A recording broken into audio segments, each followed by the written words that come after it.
It was 1893. A resort in Maryland told Charles Douglas that they didn't serve his kind. They thought by denying him a meal, they were putting him in his place.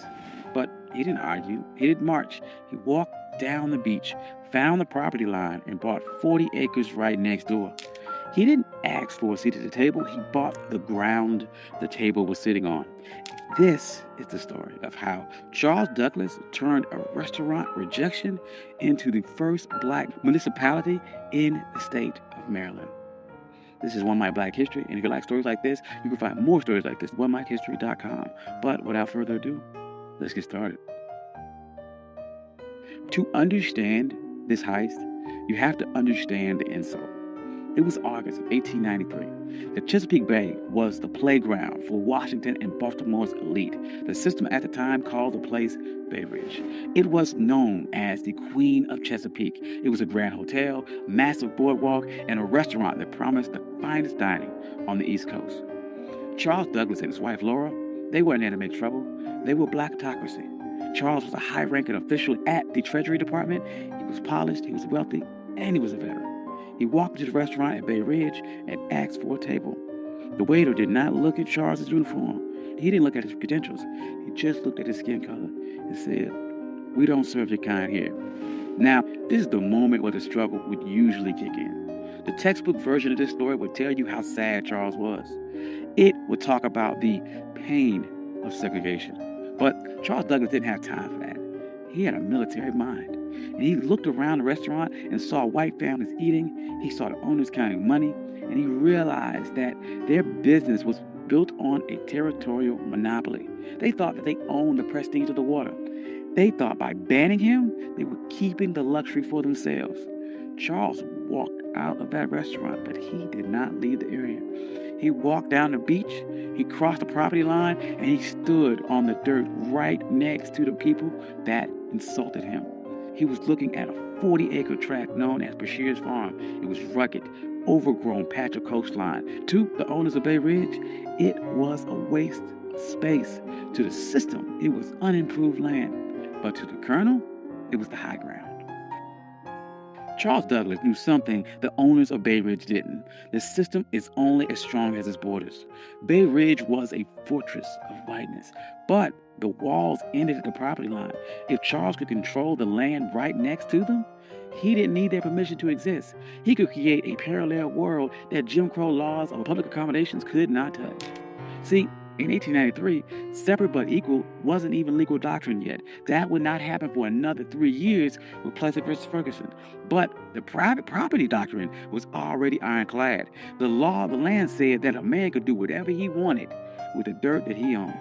Charles realized that public space was a trap. If you relied on the public to treat you fairly, you were a beggar. But if you owned the private, you were sovereign. So he went to the owner of the 40-acre farm, a man by the name of Daniel Bashirs. He didn't ask for a favor. He brought money. He offered him $5,000 cash. In 1893, that was an astronomical sum. It was roughly the equivalent of about $175,000 in today's money. But the strategic value was worth millions. Bashirs took the money. He signed the deed. And on that day, the Queen of Chesapeake lost its monopoly. Charles Douglas didn't just buy a farm. He bought the gateway to the bay. He went to the restaurant owners who refused him a sandwich, and he didn't say a word. He just started building. And the first thing Charles did wasn't build a resort for the masses. He built a fortress for his legacy. He built a home for his father, Frederick Douglass. He called it the Twin Oaks. But he didn't just build it anywhere. He positioned the home with military precision. Frederick Douglass had been enslaved on the eastern shore of Maryland. He looked across these same waters as a boy, dreaming of a world where he wasn't property. So Charles Douglas designed Twin Oaks so his father could sit on that property and look directly across the Chesapeake at the very shore where he was once owned. This was psychological warfare. It was a message to the system that if you didn't lose a slave, you lost the entire coastline. Frederick Douglass never got to spend a full summer there because he died in 1895, but the receipt was still filled. The Douglass name was now etched into the land in the deeds of Maryland. But Charles was not done. He knew that one house was an anomaly. but an entire empire is a network. So he began subdividing the land, and he didn't sell it to just anyone. He targeted the sovereign class. He sold lots to black doctors, black lawyers, black engineers, black poets in D.C. and Baltimore. He created a neighborhood where the white-only signs of Bay Ridge were relevant. By the turn of the century, Highland Beach wasn't just a place to swim. It was a black think tank. Paul Robeson was there. Langston Hughes was there. W.E.B. Du Bois was there. They weren't protesting segregation. They ignored it. They built their own hotels. They built their own pier. They built a community center. They built a closed economy where black money stayed in black pockets and black dignity was the default setting. Now, there's no way the system sat back and watched this happen. The owners of the white resorts nearby were furious. They saw the private property loophole working against them, and they realized that they had lost control of their territory. So they tried to use paper weapons. First, they tried to use vibrancy laws. They sent the police to harass people walking between the train station and Highland Beach. They wanted to make the journey so uncomfortable that the residents would give up. That didn't work. Highland Beach residents started their own shuttle service. They controlled the logistics. Then the white resort owners tried to use a legal glitch. They realized that Highland Beach was technically a part of an unincorporated area. They thought they could use local zoning boards to condemn the land or pass an ordinance that would tax the Douglas family into bankruptcy. They tried to treat Highland Beach like a nuisance, but the residents of Highland Beach were some of the smartest people in the state. They knew that in America, the ultimate hack for land was municipal status. In 1922, they executed their final move of the heist. They petitioned the state of Maryland to become an unincorporated town. They didn't want to be a neighborhood. They wanted to be government. They won. Highland Beach became the first black municipality in the history of Maryland.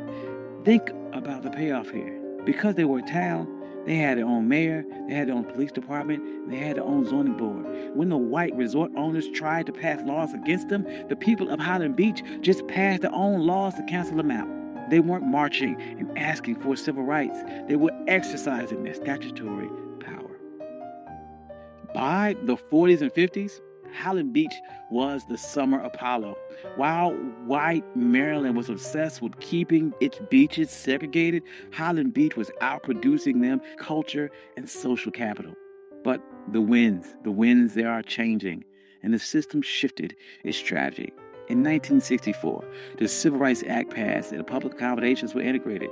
On paper, this was a victory. But in a world of real estate and sovereignty, it was a Trojan horse. The system realized it could not keep black people out of the water anymore, so it decided to make the land too expensive to keep. This is the new Jim Crow. As white developers realized that coastal property was the ultimate asset, they began using tax assessment and eminent domain and environmental regulations to squeeze black families off their land. In places like Hilton Head and Bruce's Beach in California, the system succeeded. They stole land back using the laws that were supposed to protect landowners. But look at Highland Beach today. It's still there. It survived the rise of developers.